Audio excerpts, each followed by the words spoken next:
Good morning, thriving warriors and those who wish they were. Alexa, what is the date?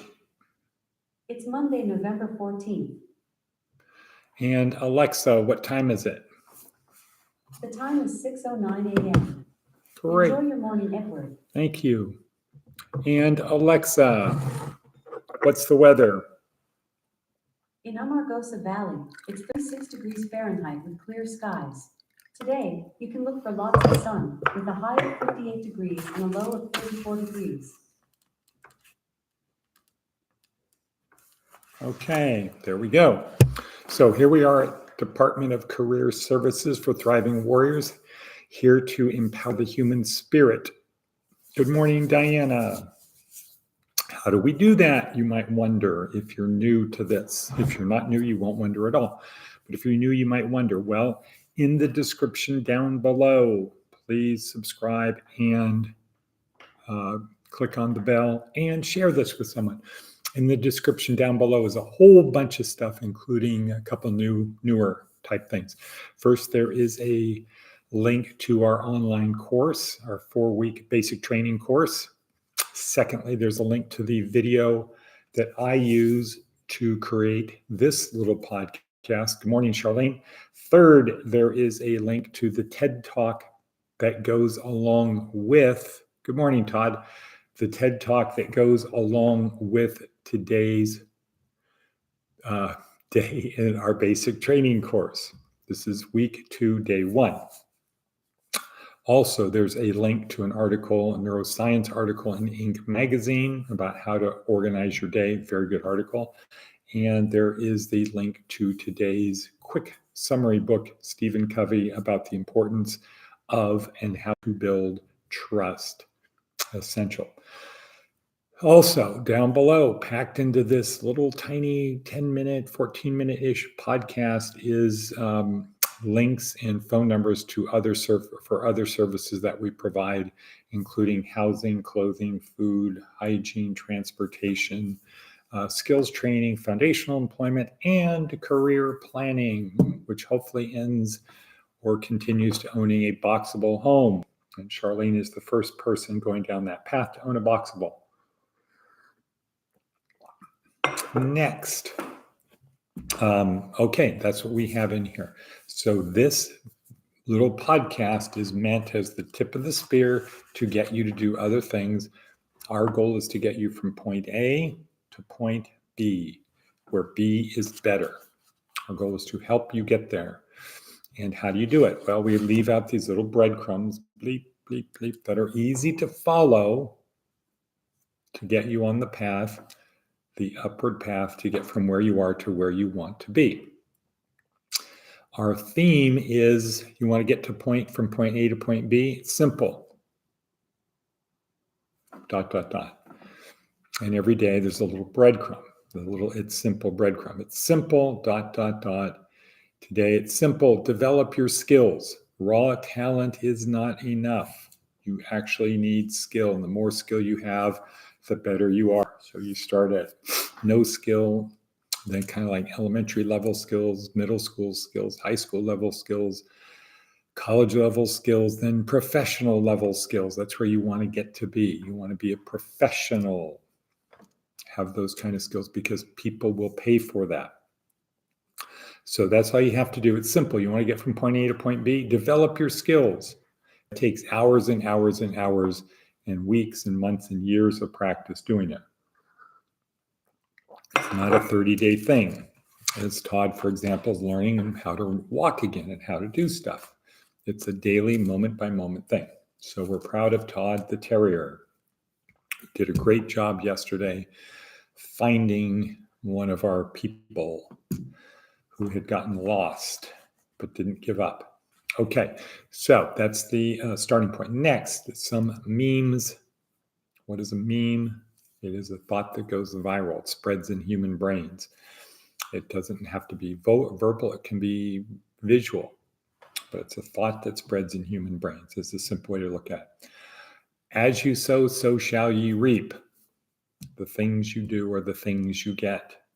Blaine Elkers, Waiteba. If you plant carrots, you're going to get carrots. If you plant nothing in your garden, you're going to get nothing, or maybe weeds, stuff that the wind blows in. Pay the price. You want to be successful, pay the price. One, there's a 5-step process. One, we know that we become who we think about. So if you think that you're not worthy, if you think that you are limited, you think you don't have the ability to do something, congratulations. That's what you will manifest. 2, get rid of the dogma, as Steve Jobs would say, of letting other people decide. Use your imagination. Use your imagination. Sit back, just spend time every day using your imagination about a better future. 3, have the courage to do it. It's not really great if you have imagination, you think about things and you don't do it. That's what's called a what? What is it called? It's called being a dreamer, right? It's being called being a dreamer. Okay. Next, step 4, save at least 10% of what you earn. And number 5, take action. You need to have skills. Okay, now moving on. Inc. magazine is neuroscience view of how to start your day. And it's basically decision fatigue. Make tough, hard decisions early in the day. Late in the day, you're not going to be good at making good, important decisions. Make them early in the day. There's a quick, short article in Inc. to help persuade you of that, to get you to believe it, to examine and evaluate an idea and decide to adopt it. Now you have a belief. Okay. TED Talk for today, Sebastian's song, I Am My Connectome. So this is a neuroscience-oriented course, and the idea is if you understand how your brain works, you can better dial in, or as David Phillips would say, you can make a cocktail of different neurotransmitters and hormones to get you to feel a certain way so that you behave a certain way and the outcome is what you desire. It's that simple. That's a neuroscience approach. Understand what's in our neurons, how they work. That's Sebastian's song today. Really breaks it down very, very well. Basically, our neurons appear to contain our lived past, anticipated future, our ability to simulate, our personality, things like that. How do we know it's true?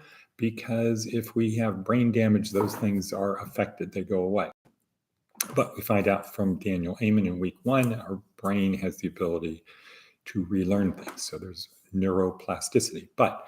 So today we learn about neurons, or as Yuval Harari calls them, neurons. We learn about neurons, what they are in the connectome and what it is. So tomorrow you should know what a connectome is. Basically, it's the number of neurons times connections and all of the things that are stored in there, and that there's a little worm, C. elegans, that has the connectome is 7,000. 300 neurons times 23 connections, 23.33 connections average per neuron. 7,000 is the connectome. Whereas in the human brain, per Susanna Herculano, it's about 86 billion neurons times about 10,000 connections. So that would be 86 trillion times 10, about 800. Our connectome would be about 860 trillion, far more than any other animal, which per Yuval Harari allows us to live in a dual reality world, an objective reality world and a fictional reality world, but time is racing. So we will go on. Great TED Talk, Sebastian's song. Watch it today. The Headway book, the little book summary, Stephen Covey, Trust, the importance of trust. And there's a little quote in there that's basically, if you don't trust people, it's because you probably grew up in an environment where there wasn't a lot of trust. The problem is if you don't trust people, they're not going to trust you, because there's this concept of reciprocity. If you act such that you can't trust people, they're going to not trust you. And if people who have what you want don't trust you, life is going to be unnecessarily difficult or impossible. So we learned the importance of trust, how to develop it, how to spot it in other people, and how to nurture it. Okay, moving right along because we're at 10:23. Seth Godin, Seth's blog, palliative care. Our Seth Godin is very important to what we do, has been from the beginning, always responds to things, and that's it.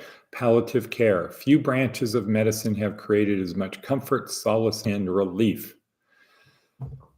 When we realize that traditional Western medicine is not going to be able to cure a life-threatening illness, the palliative care team is able to help. Instead of torturing and bankrupting patients, they can offer connection, humanity, and closure. So palliative is not hospice. Hospice is part of palliative. Hospice is a subset. Too often we view the fight as an unalloyed virtue. Instead of sharing our preferences and desires before we get ill, as though it's some sort of bad luck charm, we simply hope for the best and then wait far too long and create too much family stress before embracing the next step of our journey. Right. So instead of planning, think, if I plan for my next stage, palliative care, if I plan for that, that's going to be bad luck. It's going to happen. No. Okay. And since I often look for metaphors, it's probably worth noting that the same approach works for projects, companies, and even relationships. We might all come out ahead if we focus on a productive and comfortable way to wrap things up instead of fighting to the last moment. Right. So instead of like, we're going down with the ship, it's do or die, step back. Okay, this isn't going to work out. Let's wrap it up in the best way possible, in the cleanest, most efficient, most effective way possible. Palliative care, Seth Godin, apply it to your life. Okay, anybody out there have any questions? Any suggestions? All righty then. Really. So today, big day, Monday, big day, out meeting with the Amargosa Town Board regarding Fort Freedom. And then at 1:00, being down at the VA, picking up one more veteran, interviewing another veteran, hoping to bring a short little interview of one of them. And got another guy here yesterday, Shane. Welcome aboard. Good job, Richard. Want to shout out to Richard. Hey, Richard, good job. Shout out to Richard for helping Shane navigate through the first few hours and days of what we're doing. We've got projects to do up here, and we're at 13:47, so just about 10 seconds left. So can somebody, Navy SEAL Maxim, yesterday was the only easy day. The best way to help push you along the path from point A to point B is have an attitude of yesterday was the only easy day. Today, I'm going to get out there and I'm going to make something happen. With my cup of coffee, with my giant cup of coffee, I should do it this way, with my giant cup of coffee, whoa, and my pen and paper. Yesterday was the only easy day. Right, Diana. Yesterday was the only easy day. What does that mean? Well, there's things I can do. Work a little bit harder. Take the hard path. Get comfortable being uncomfortable. That's probably the easiest and best thing to do. If you find that you're looking for the comfortable way, stop. Focus on doing it the uncomfortable way. Try practicing that. Because in the daily vicissitudes of life, I don't know what that means, but it sounds good. In the daily vicissitudes of life, we're going to run into obstacles. And the person who is better at navigating those obstacles, that person will come out ahead. And they have to have endurance, of course. Okay, so and let's say and cut from Charlene and Diana. Somebody say and cut because we can't leave until that occurs. Cannot leave until that occurs. Is anybody out there? Oh, there's Charlene and cut. And Henry said, Todd says and cut, and Diana says and cut. We're really cutting this thing out today. Good. See you guys.